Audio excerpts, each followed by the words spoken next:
Interested in knowing how and why you would use a queue in your implementation using a real-time operating system? Well, in this video, we expand on our city analogy to explain queues and their benefits, and then we dive into the code on our Particle Xenon tied to an Adafruit NeoPixel ring and a simple button to demonstrate how queues work and how you can use them in your project.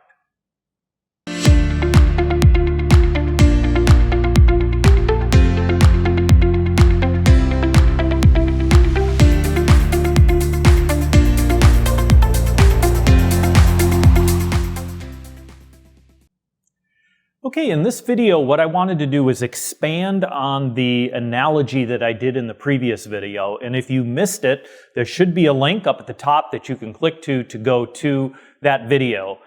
In summary, we have a city which has a series of roads. The roads map to code. So all of the software code, the functions, the procedures, and everything that we write relate to the roads in the city.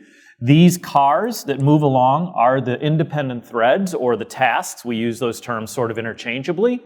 The battery that we use is actually getting the CPU, and these cars can't move or do anything and follow any instructions unless they have the CPU. We use the battery analogy for that, and I'm the real-time operating system. So what I want to do next is talk about queues and then look at an analogy, build up our analogy so that we can better understand how queues work. So what I've done here is I've kind of rearranged the city roadmap a little bit from the previous video. So we have this road that comes around here, we have another road that goes along here, and between these two roads we have a warehouse. And basically the way this works is that a vehicle comes along here and it gets to the entry point of the warehouse and it deposits a package into the warehouse. And that package is then put there so that it can eventually be delivered. So it will add it and move on, and we are going to have somebody come along here and actually pick up that package, but that car hasn't actually gotten there yet. And now we have another car coming along here, and it actually deposits yet another package. So when it does that, then this package moves over, and the next package goes in. And this would happen over and over again if nobody's picking up the packages and delivering. So for example, if a third vehicle were to come in, or if this one were to come back around, we'd end up with 3 packages in. And the first package coming in is the one that's farthest over here, and it's going to be the first one to go out. And that's what's referred to as FIFO. So it's first in, first out, very much like the line at the grocery store. And I'm moving the battery around. Obviously, none of these guys can move if they don't have the battery, but I think you get the point with the battery from the previous video. So at this point, we have a warehouse with some packages. At some point, a truck comes along here and grabs one of these packages and then goes off to deliver it. And it is the case that as it goes around and delivers, it can come back around again, it sees another one there, and it continues this process. So even though we don't have any more going in, eventually, hopefully, we get all of the packages out of the warehouse. Once that happens, when this truck comes back around again and gets here, and there's no packages to deliver, it's just going to sit and wait. So it's going to wait for packages to arrive. In this case, also, let's say that our warehouse is pretty small, which is what it looks like here, and we can only hold 3 packages. So in that scenario, if a truck comes around or a car comes around and wants to deposit a new package into the warehouse, it's not going to be able to do that because the warehouse is full. And typically, either they can drive along and try to go give it to a different warehouse, or they can wait right here as well until this clears. So when this truck actually consumes one of these packages, takes it and moves along, that opens up a spot here. So now the package that it had can be delivered into the warehouse, and this guy can move along. So what does this all relate to when we talk about a real-time operating system? So the warehouse is essentially our queue. And when we declare a queue, we have to give it a size. So when we build a warehouse, we're going to build it to a specific size. And we don't want the warehouse to be too big, because if it is, it's going to use up a lot of real estate. It's going to use up a lot of memory. On the other hand, if the warehouse is too small or the queue is too small, it's not going to hold enough packages. And so the concept here is that the warehouse or the queue acts as a buffer. And the idea is that the rate at which things come into the warehouse is going to be somewhat asynchronous. Sometimes it's going to come fast and furious, and other times it's not going to have anything. And usually on the consumer side over here, this is sort of much more of a periodic. Every time I get something, I'll grab it, I'll process it, I'll do what I'm going to do with it, I'll deliver the package, I'll come back and do another one. Typically, this one ends up being a little bit more synchronized in the sense that it has a constant periodic consumption rate. So the queue is a perfect implementation for taking something very sporadic and asynchronous and not holding it up while allowing the consumer to continue to consume data at a constant rate. So we might get a flurry of activity of cars coming in and putting packages into the warehouse, and then at night, nobody's out on the streets, no more packages are getting delivered, but this guy over here can sit and throughout the night deliver all those packages. If we did not have the queue, then as soon as this flurry of cars comes up and one car wants to deliver the package, it can't deliver the package until there's a truck there that can take it, and so it's going to wait, and then we're going to have a backup because we have other data that needs to also be, we have other packages that also need to be put into the warehouse, and they're either not going to make it in time, they're going to get left on the street, or it just isn't going to work. So this is a perfect way of having something that's sort of asynchronous, coming in at different rates, buffering up in here, and then the queue being a structure such that we can consume these things at a regular pace and consume everything in the order that we got it. Before we jump into the code, I just want to do kind of a block diagram to show all of the components of what we're going to build up to demonstrate how queues work. So one of the major components that we're going to have is this Adafruit NeoPixel display, which has 12 pixels on it. And of course, if we look at objects in our system, we're going to have a queue. That would be critical if we're going to demonstrate the use of it. And the way I would sort of draw it here conceptually is that it basically holds a series of data items, all at the same size. And so the overall size of the queue is something that we'll declare at the beginning, and we're going to do this as 12 because there's 12 pixels here to display. And then we're going to have a button, and the button is what we want to press then such that every time we press the button, we add a new item into the queue. And the items that we're going to put in the queue are just a simple integer. And we're not going to use this data item at all, but it is something that has to go into the queue to sort of show the concept and have the queue work. So we've just invented the integer to do that. And then finally, we need to manage a count of how many items are in the queue. So unfortunately, the queue mechanism that we're using sort of out of the box doesn't give us a way to query the queue to say how many items are in it. So we're going to have to manage that separately. And so we'll have a variable called count that basically holds that. So if I look at the block diagram so far, I think I have about 3 different tasks that I need to perform. And the task, a lot of times we will refer to task and we'll refer to thread interchangeably. So these things are basically the same thing. And so one of the tasks is going to be to read the button, and every time the button's pressed, put something into the queue. So I'm going to denote that task here, and I'm going to call this the producer task. And the button is read, and whenever the button is tapped, we put an integer into the queue. Okay? So this is a task or a thread. Secondly, on the other end, I'm going to need to consume these items out of the queue. If I don't, once I fill the queue, then nothing else is going to happen because the producer can't put any more in the queue unless there are spaces in the queue for it to do that. So we create a consumer thread, and our consumer thread is going to pull items from the queue and just discard them. But at least it will consume them from the queue. And it'll also delay about 1,000 milliseconds every time it does it. And the reason I want to do that is I want the consumer to run at a constant rate so we can see it consume. But the producer is going to produce it however fast we push the button. So by pushing the button faster, we're going to start filling up the queue. And then if we let up and go slower than 1 second each time or stop completely, we're going to see it deplete. So the other thing we need to do is the producer and the consumer both need to update the count. So the producer is going to add 1 to the count every time it puts something in, and the consumer is going to take 1 away from the count every time it removes something. So this value here, if this value is 4, we need to have this 4 reflected with 4 LEDs lit up on the ring. And so there's another task. So we've got a third task, and we'll just call this the light ring task.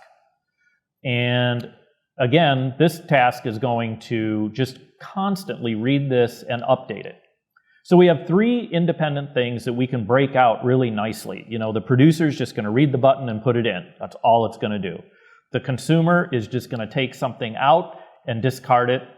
Each producer and consumer are going to update the count, and the light ring is just going to sit and read that and update the Adafruit ring.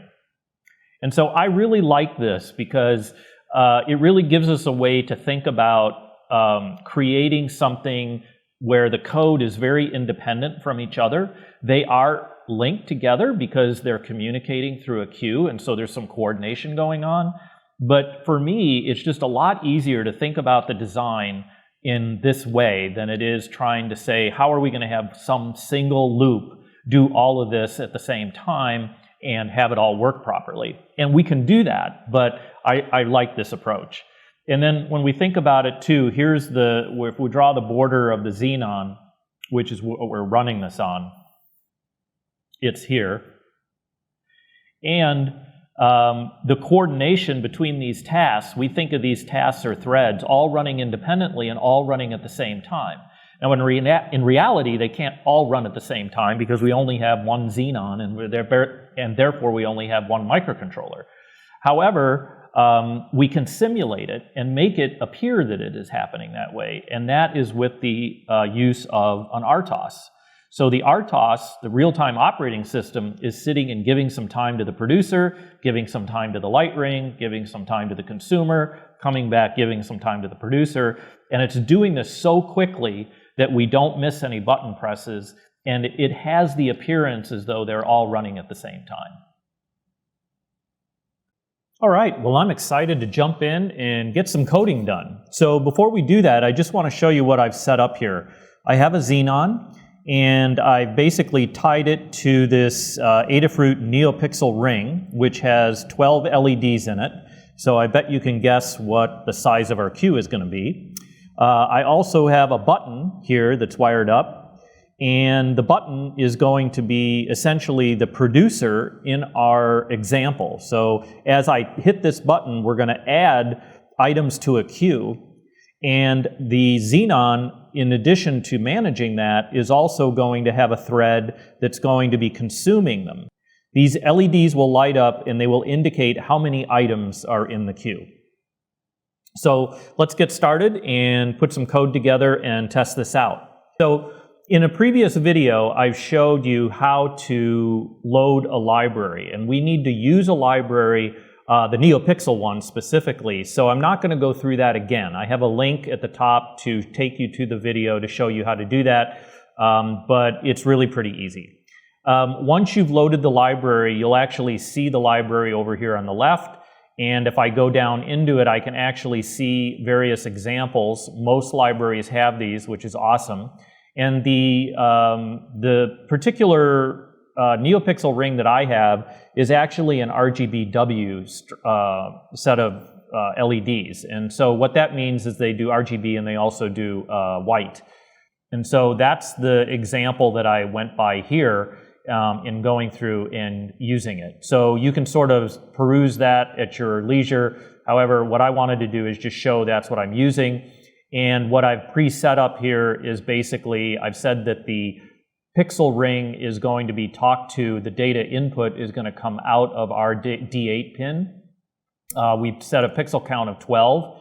This is critical if you want it to work right. So for these particular NeoPixels, they are of this type, and so that type has to be specified. And then I've turned down the brightness because they're really bright even on 3.3 volts, even though they ask for 5. And we put our button on D3. And when we initialize the strip, essentially this is the type that comes from this neopixel.h file. And then we're calling it strip, that's the variable. And then we can actually fill in 3 items for the constructor, so it constructs this variable right at the time. So we have pixel count, we have the pin, and we have the type. So at that point, we have a variable or object called strip that we can talk to. And then I'm predefining this color white, which I literally just copied from the example library. And the reason I'm declaring it here is because I want to use it before I actually put it in the code down here. And I don't like these things to be kind of up at the top. I'd like to just see my declarations and get right into setup. And then here in setup, we have our pin mode for our button, which is going to be an input. And we tell the strip to set its brightness. We do a begin and show, which basically clears the ring of all the color. And then I do what in theory is RGB and white, a sequence that sort of goes through the strip at 25 millisecond delay, so we kind of get rings of color, and then it should stop. And that's just a test to see if our ring is working. So let's go ahead and build this. And so I'll do compile here.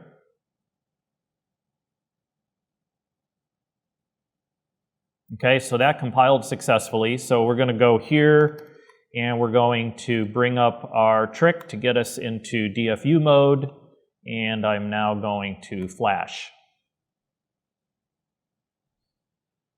So as I flashed this, we just saw that the rings lit up, and they did the different colors.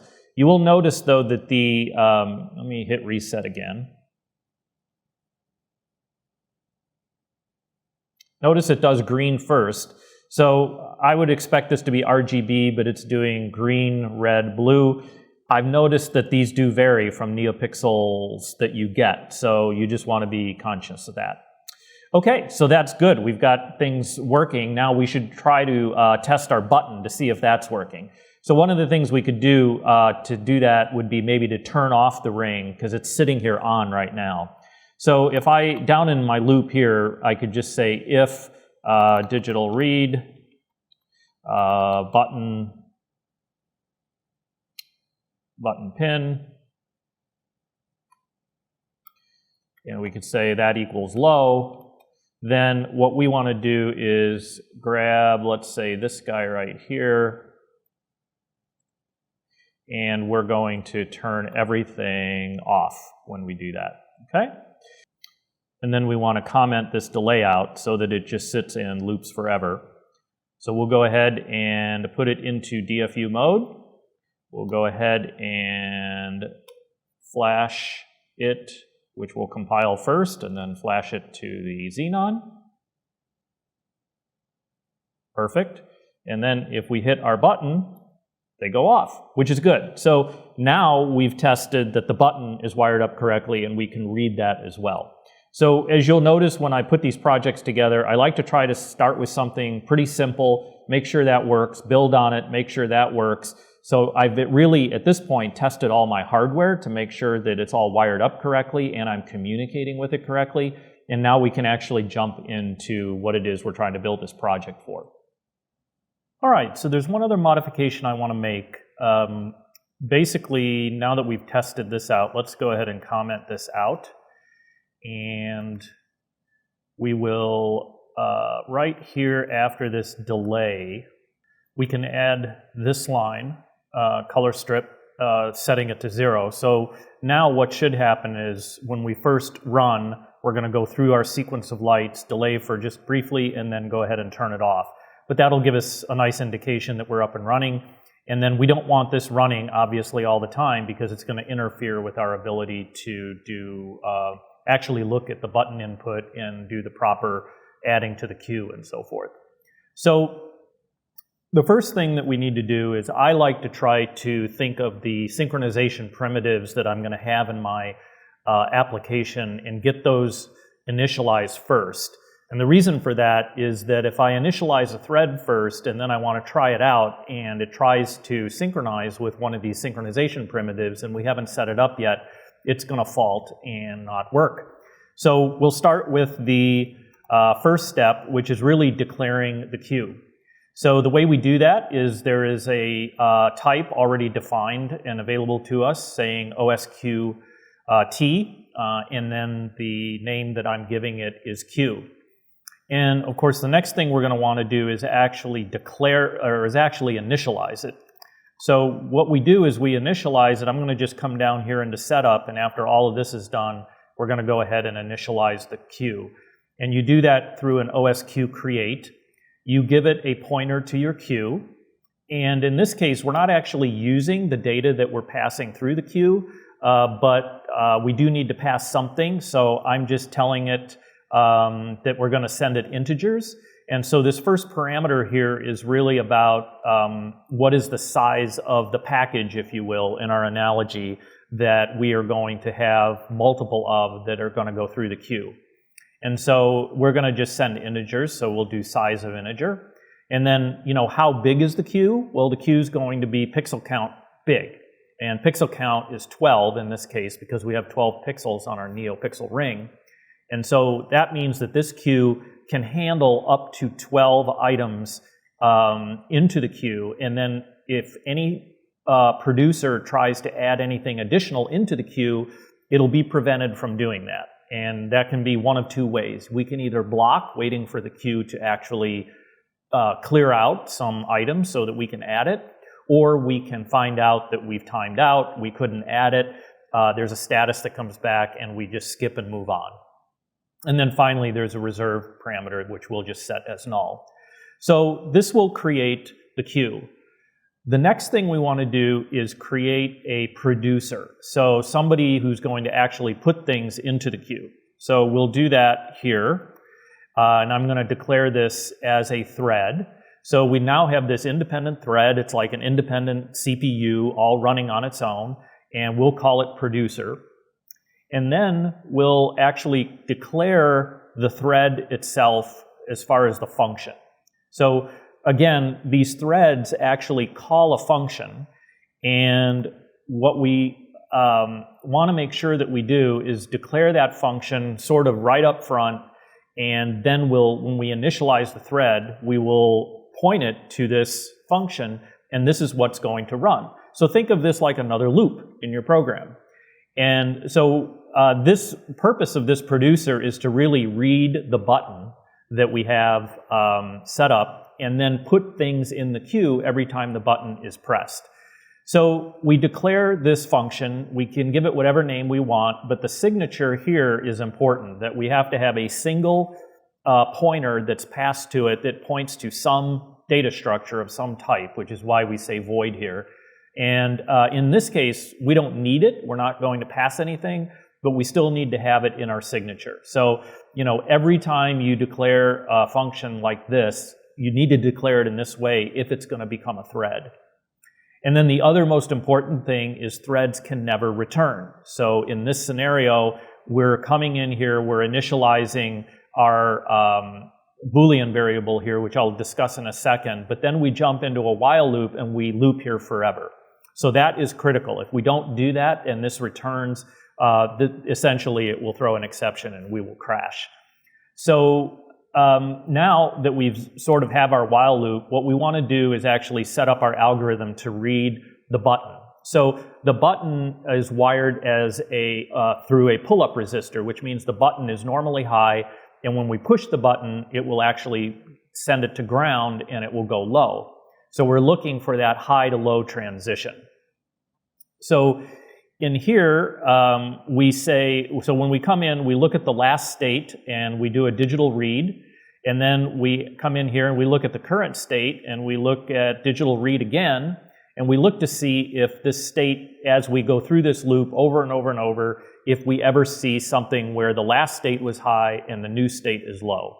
When we run into that situation, we know that the button's been pressed. So that's what this algorithm is doing. It's saying if current state is low and last state is high, then in here we want to do something, okay? And then independent of what happens in here, when we finish, we always want to take current state, set it to last state, and come around again. So that would be a classic way of reading a button. Note that we have not debounced this button, and this code is not debouncing it either. And I didn't want to add the complexity of debouncing into it. And actually, it's kind of neat because the fact that the button is not debounced means that as we press it, every once in a while, it'll hit 2 or 3 times. And this is the classic scenario of where a queue helps us out, because when those times happen, we're actually throwing things into the queue much faster than the queue can, much faster than a consumer that we're going to set up is going to absorb it. And of course, it gets added to the queue and our queue size goes up. Now, the other thing to think about with this is that we're going to actually show how many things are in the queue at any point in time, and show it by lighting up the corresponding number of LEDs in the Adafruit ring. So unfortunately, there's no way to query the queue and say, hey, how many items do you have in it? And there are other queue mechanisms that will give you that. This one does not, the one that's provided for us right now through the particle interface. So we're going to have to do that manually. So what we're going to do is declare 2 counters here globally, and one is called count added and another is count removed. And what that means is that we'll be able to, every time a producer adds something into the queue, we're going to increment this, and every time something's removed from the queue, we're going to increment this. And the difference is between these 2 values is going to be how much is in the queue, okay? So we've declared those global variables, and then we can go back down here in our detection of the button, and we can actually do a write or a put to the queue. So the way we do that is OSQ put, and then we give it our variable queue. So that's the queue that is holding everything. That's what was declared up here. And then we give it a pointer to an integer. And because this is the data that's actually going into the queue, and we said that what we were going to provide it was ints. So what we can do is just do this pointer to the count added as an integer. Again, it doesn't really matter. We're not going to use this value at the other end from the consumer side, but we have to give it something. And then the third item is really how long are you willing to wait? So if the queue is full and we try to do a put, we can decide to just skip it if it's full and move on, in which case we would put a 0 here. Or if we want to wait until it does clear, we can do wait forever. Or we could give it 10,000 milliseconds. So we'd wait 10 seconds and then skip. So wait forever is just going to say once our producer tries to put something in the queue, if the queue is full, it's not going to move on until something is released. And that'll be fine for us. And then the final thing is null again for the reserved. And then once we put it in the queue, we up the count added. Okay? So we would almost think we were done here with the producer, but one of the common things that happens is we actually forget to initialize the thread. And so you'll go to run something and nothing happens. And you kind of bang your head onto why it's not happening. And it's like, oh, well, we never actually initialized the thread. I mean, we did all the work here to decide what it's going to do, but we still have this issue of initializing it. So the way we initialize a thread is through OS thread create. So this will, just like a queue create, a thread create, here we're pointing to our producer, which is up here. There's the OS thread T. And then we can give it whatever debug name we want. We're going to give it a default priority. So this thread is going to run at the same priority as everything else, which means that the operating system is going to just do a round-robin execution of threads that are all at the same priority if they're all eligible to run. And it does that every millisecond. And then finally, we actually point to the function that's going to become that thread. And that's the producer thread right here. And then this argument is where we pass those arguments into the thread itself. So this is where you would supply information that's going to come in and be accessed through the arg variable there. But since we don't have any, we do null. And then the final one here is the stack size. So every thread has its own stack. And so this can be one of the downsides of threads, is that as you create more threads in your system, every thread needs its own stack and therefore has its own memory allocation as a part of it. So if memory is tight, this can be a little expensive. I'm setting this at 1024. I don't think that it needs to be near that high. And we'll have some future videos where we'll do some measurements with a debugger to actually see when we run what kind of the high watermark is for the stack, and then we can set them to that and save memory. Okay? So at this point, we've added our create, and we've got now something that should at least compile, although we're not actually displaying anything yet, so we wouldn't be able to see if it actually runs. But let's go ahead and give it a compile just to see if this compiles. So we did compile, and we compiled just fine. So the other thing we're going to want to do is then use a serial port to kind of debug this piece of it. Before we get it any more advanced, I just want to see if the thread actually works. So we already had a serial begin here. And what I want to do is go into this right here and do a serial.println. So the serial.println, all this is going to do is just show us the count added state. So if this works correctly, what's going to happen is that the producer is going to start running. Thread will run. We'll look for that button to be pressed. When it happens, we'll put something in the queue, and then we'll up our count, and we'll show that. Set our DFU mode to be on, and then we will go ahead and do our build, and this time we will flash it. And we should see our light display right at the beginning when it first runs, which we do. Now, what we want to do is bring up a serial port. I like CoolTerm on the Mac, and so we can go down here. We see that we're picking up the same USB connection endpoint. We can say connect, and now every time I hit the button, I should see a number pop up. So I'm sitting here hitting the number 1, 2, 3, 4. Oh, there's now again. This is exactly what we want. Weirdly enough, is even though I hit the button once, I got a couple of items at the same time, 11 and 12. So at this point, we've gotten up to 12, and we literally have put items in the queue here. So now the next question is, what do we expect to happen if I hit the button again?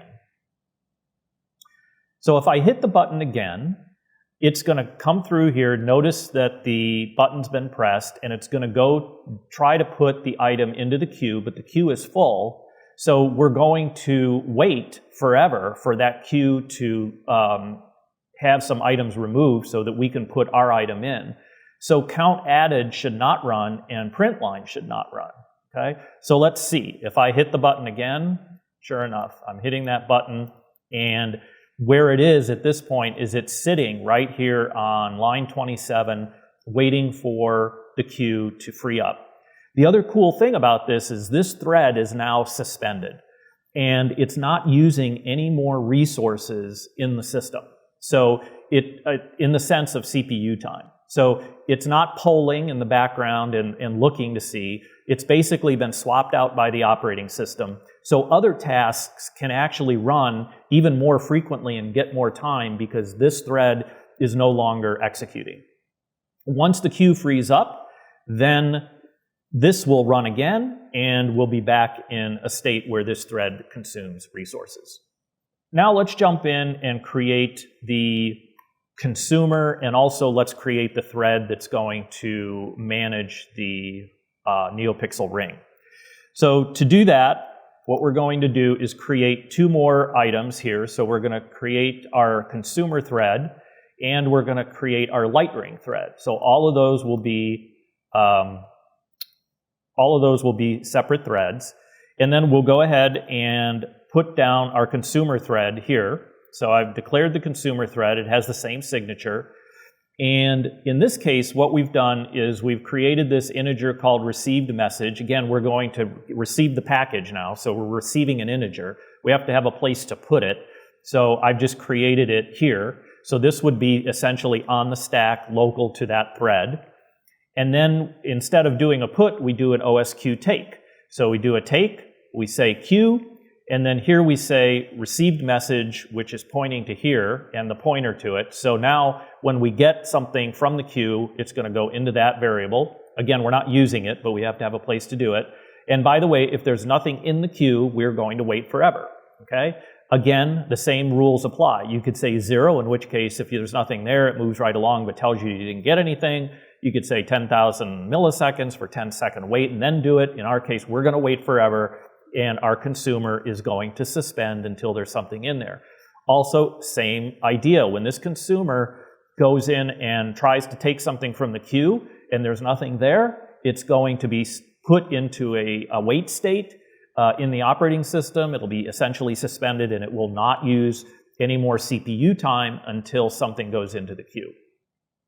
And of course, if we do get something from the queue, we want to up that count removed and increment it. And then here, we're delaying 1,000 before we come around again. So we're delaying 1 second. And this is sort of the way I'm doing this to sort of pretend the consumer's pretty busy with this data. So it gets some data, it processes it, comes back around, tries to grab another piece of data. And the interesting thing here is the producer can kind of produce on its own, either very slowly or very quickly. The consumer is only going to be able to consume 1 element per second. And that's what we're doing with this delay. Okay? Then let's go down and do the next one, which is the light ring thread. So the light ring thread, essentially, again, the critical thing, we have our while loop here, and all it's going to do is just constantly look at count added minus count removed, and it's going to set the number of pixels, so in this case green, based on how many items are in the queue. And that's really all this does. The other part of this is we need to, as things start to get removed, we need to kind of clean up the rest of the pixels. So we basically say, okay, if there's 4 things in the queue, 0 through 3 will get set to green, and then 4 through 11 will get set to blank. And this guy just runs on its own independently and is updating the NeoPixel constantly. Okay? So now with this, in theory, this should light up our ring as we hit our buttons.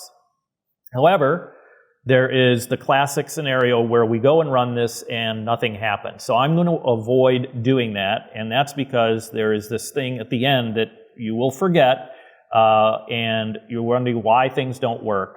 And that's because we didn't actually initialize the consumer and the light ring threads. And so these initializations are no different than the producer one. Now they're in there. Now this should work. Okay? So let's go ahead and put this back in DFU mode. Okay, so this is an interesting one too. So resource busy. The reason it's busy is because my serial port for debugging is still holding on to it. So I'm going to disconnect out of that. Now if I go back and do this, I go into DFU mode. And then I'm going to build and flash.